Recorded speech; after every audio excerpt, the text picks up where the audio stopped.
This throne of hell ensured you'd never want to sit again. Heavy armchair made entirely of iron. But instead of cushions, every surface back, seat, armrests, leg rests covered in hundreds of sharp spikes. The victim was forced to sit immediately. Spikes punctured skin of back, buttocks, legs. But executioners didn't stop there. They tightened leather straps, pressing body firmly against metal points. Tighter the straps, deeper the spikes went. Hitting bone. Blood oozed from 1,000 tiny wounds. But the true horror came from beneath. They placed pan of burning coals under the seat. Iron conducted heat. The spikes buried deep in flesh began to heat up. The victim was simultaneously impaled and slowly roasted alive. Double agony of puncture and burn overwhelmed the nervous system. Inquisitors used this to force confessions. Faced with that level of pain, victims confessed to anything, being witches, killing babies, flying on broomsticks, having sex with demons. Whatever interrogators wanted to hear. This chair wasn't tool for discovering truth. It was machine that manufactured lies written in blood. And those forced confessions then justified more arrests, more torture, more executions. The system fed itself through pain. Historical documentation of the iron chair is more solid than some other devices. Multiple surviving examples exist in museums, along with Inquisition records describing its use in Spain and Holy Roman Empire.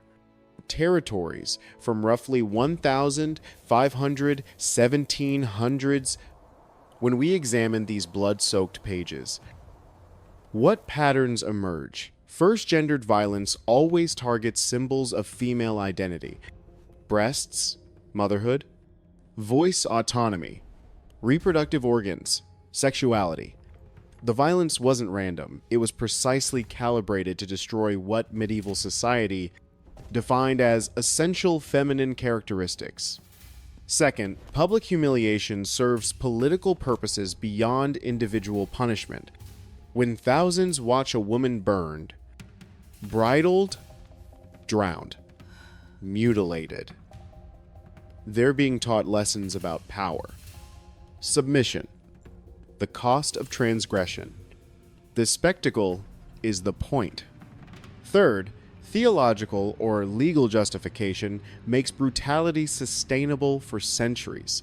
When torture is sanctified as purification or codified as lawful punishment, participants aren't criminals, they're officials performing duties. Fourth, economic incentives sustain persecution beyond ideological motivation. Witch-finders earned fees per conviction. Convicted witches' property was confiscated and distributed among accusers, courts, and local authorities. This created financial stakes in maintaining high conviction rates. Fifth, community complicity transforms isolated violence into systematic oppression. The blacksmith forging bridling devices, magistrates ordering punishments, crowds gathering to watch, neighbors filing accusations. Each person's participation validates everyone else's, making the system appear legitimate rather than brutal. Sixth, accusations alone destroy lives regardless of outcomes. Even if acquitted, women accused of witchcraft faced permanent social ostracism, economic ruin, family abandonment. The process was punishment. Seventh, resistance took forms we might not recognize. Women who survived often refused to speak about their experiences, protecting younger generations from knowledge that might make them targets. Others maintained healing practices in secret, passing knowledge through trusted networks. Some fled to cities where anonymity provided protection. These weren't grand rebellions, they were small acts of survival and preservation that kept knowledge and autonomy alive despite systematic attempts to eliminate both. Eighth, the decline of witch hunting came not from moral awakening, but from changing economic and political conditions. As Enlightenment ideas spread, as scientific medicine gained legitimacy, as property laws became more standardized, the mechanisms that had sustained witch hunting for 300 years gradually lost economic and social utility. But the decline was uneven. Last legal execution for witchcraft in Europe was 1,782 inches Switzerland. Last known witch burning was 1,826 inches. Poland. The systems didn't disappear overnight. They eroded gradually as multiple factors converged to make persecution less profitable and more politically awkward. Ninth documentation of these tortures serves purposes their perpetrators didn't intend. Medieval courts kept meticulous records of torture sessions to demonstrate legal propriety. Those records now provide evidence of systematic brutality. When authorities document their violence, they create testimony that eventually condemns them. Finally, understanding historical patterns helps recognize contemporary equivalents. The tools changed, but mechanisms persist, using legal frameworks to justify violence against marginalized groups, targeting bodies to enforce social control, creating public spectacles to teach submission, manufacturing confessions through coercion, building economic systems around persecution. So what survival strategies can we extract from this dark history? First, recognize that accusations alone can destroy you in systems operating through presumed guilt. Prevention means avoiding accusation entirely, not through perfect behavior, impossible. When standards are deliberately vague, but through strategic invisibility and community protection. Second, understand that individual innocence is irrelevant in systematic persecution. The purpose isn't finding guilty individuals, but maintaining social control through fear. Once you're in the system, guilt is manufactured. Your survival depends on never entering it. Third, build networks of mutual protection. Women who survived witch hunting often did so through informal warning systems, alibis provided by trusted neighbors, communities that collectively refuse to participate in accusations. Fourth, document everything when possible. The trial records, torture accounts, and execution descriptions that horrify us today exist because some witnesses often horrified by what they saw, preserved accounts despite official pressure to forget. Documentation becomes resistance when authorities want crimes hidden. Fifth, recognize escalating rhetoric as warning sign. When religious or political leaders begin describing certain populations using dehumanizing language, when legal frameworks start treating specific groups as inherently suspect, when violence against marginalized people is justified through appeals to higher purposes, these are signals that systematic persecution is being normalized. Act early, before the machinery fully engages. Sixth, understand that complicity operates through gradual normalization. Nobody wakes up deciding to participate in atrocities. They take small steps, filing one accusation, attending one execution, believing one justification. Each step makes the next easier until ordinary people are enabling horror while believing they're serving justice. Recognizing this progression helps you identify when you're being recruited into violence. Seventh, Know that survival sometimes requires strategic submission while maintaining inner resistance. Women who survived by pretending to accept their subordination while secretly maintaining knowledge, autonomy, and community. They weren't collaborators. They were pragmatists who understood that open resistance meant certain death, while strategic compliance created space for preservation. Eighth, collective action provides protection. Individual resistance cannot.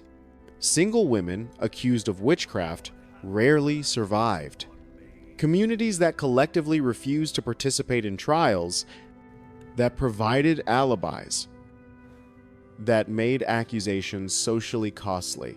These created barriers that slowed or stopped persecution. Safety emerges from solidarity. Ninth, economic factors matter as much as ideology. Witch hunting declined partly because changing property laws and economic systems removed financial incentives for accusations. Understanding the material basis for violence helps identify pressure points where systems might be disrupted. Finally, remember that systems built on violence are inherently unstable. They require constant input of victims to sustain themselves. When victim supply decreases through flight, resistance, or changing conditions, the systems collapse. This isn't inevitable or automatic, but it means that systematic violence contains seeds of its own destruction. The women who burned, who were bridled, who drowned, who were mutilated, they weren't passive victims. They were people navigating impossible systems using whatever strategies were available. Joan of Arc calling for the cross through flames wasn't accepting her fate. She was refusing to let her executioners define her final moment. The woman bridled who refused to speak afterward wasn't broken. She was calculating that. Silence was safer than speech in a world that punished female voices. The healer who fled rather than face trial wasn't cowardly. She was preserving knowledge that would otherwise be lost. These were all forms of resistance, even if they don't look like the heroic defiance we might expect. Subscribe to Medieval Survival Skills, because understanding how systematic persecution operates isn't morbid fascination. It's pattern recognition training for identifying when contemporary systems are employing similar mechanisms. The specific tools used on medieval women are gone. But the underlying logic, controlling bodies to control populations, destroying identity to enforce submission, creating legal frameworks that guarantee guilt, building economic incentives around persecution, recruiting communities into complicity through gradual normalization. These patterns keep reappearing. Different contexts, same fundamental mechanisms. Learning to recognize them early is survival skill applicable across centuries. When we look at breast rippers and iron chairs, we're not seeing uniquely medieval barbarism. We're seeing what happens when patriarchal authority becomes absolute. When religious justification removes ethical constraints. When economic incentives align with violence. When communities become complicit through fear and normalization. These conditions aren't restricted to medieval Europe.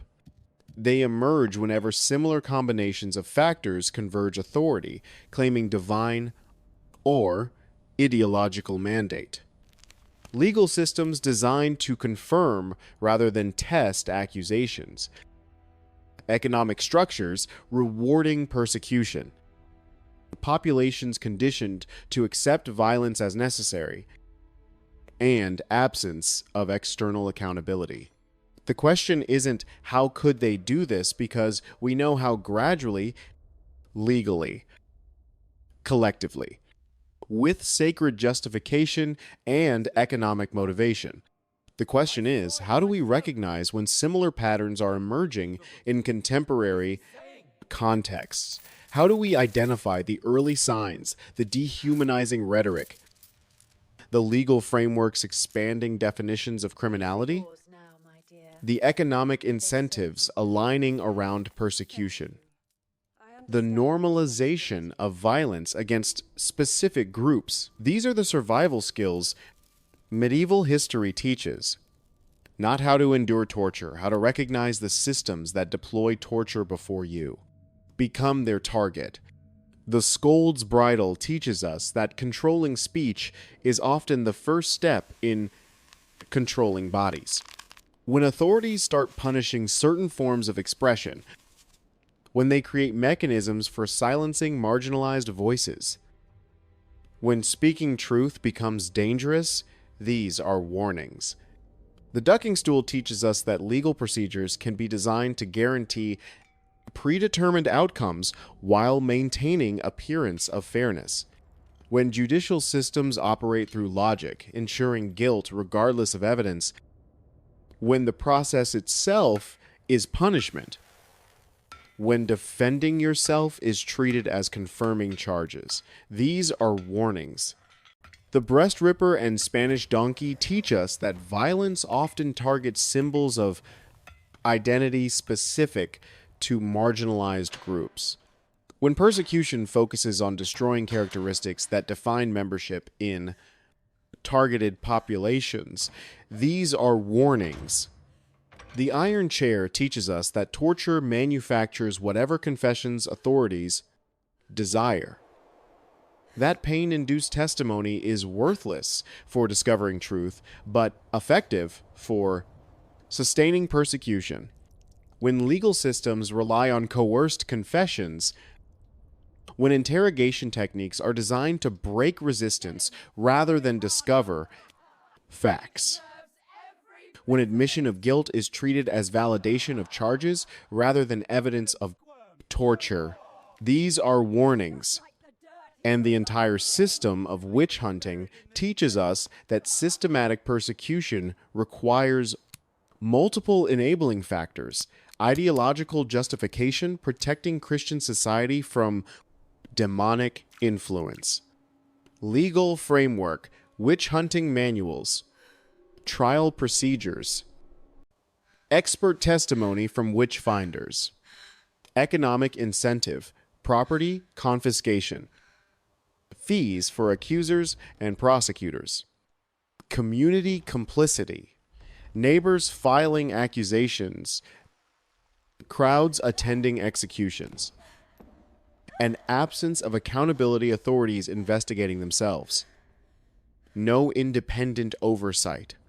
When you see these factors aligning in contemporary contexts, when particular groups are described as existential threats requiring elimination, when legal systems develop specialized procedures for processing them, when economic interests align with persecution, when ordinary people are recruited into surveillance and denunciation, when authorities operate without meaningful oversight, you're witnessing the same machinery that sent thousands of women to burn, to drown, to be mutilated.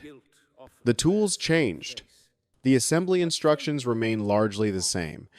Medieval survival skills teaches pattern recognition, so you can identify these assemblies before the machinery starts operating at full capacity.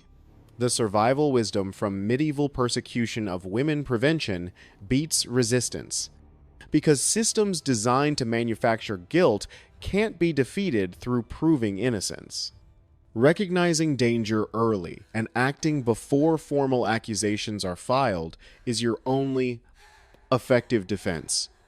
Strategic invisibility and community protection networks provide more safety than individual heroism. Documentation preserves truth, even when authorities want crimes hidden. Understanding economic motives helps predict who's vulnerable and why. Reading escalating rhetoric as warning sign creates time to escape before violence becomes routine. Refusing complicity, even in small ways, creates friction that can slow or stop persecution. And remembering that these systems eventually collapse provides hope that resistance, survival, and preservation matter, even when immediate victory seems impossible. The iron chairs are in museums now. The scold's bridles are behind glass. The execution records are archived in libraries. But the mindset that created them, the belief that certain people's bodies are public, property subject to control, that violence can be justified through appeals to morality or law, that communities can be recruited into participating in atrocity through gradual normalization, that mindset hasn't been archived. It's still active, still seeking new expressions, still dangerous.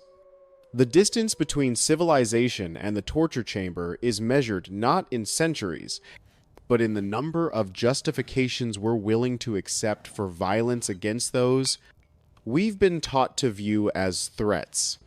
Medieval women burning at stakes teach us when authority claims divine mandate, and populations accept that certain people deserve suffering.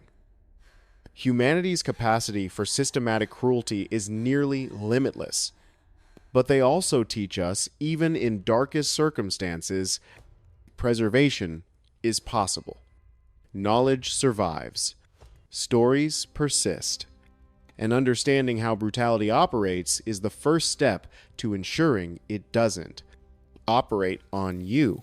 Subscribe to Medieval Survival Skills. Learn the patterns. Recognize the signs. Survive.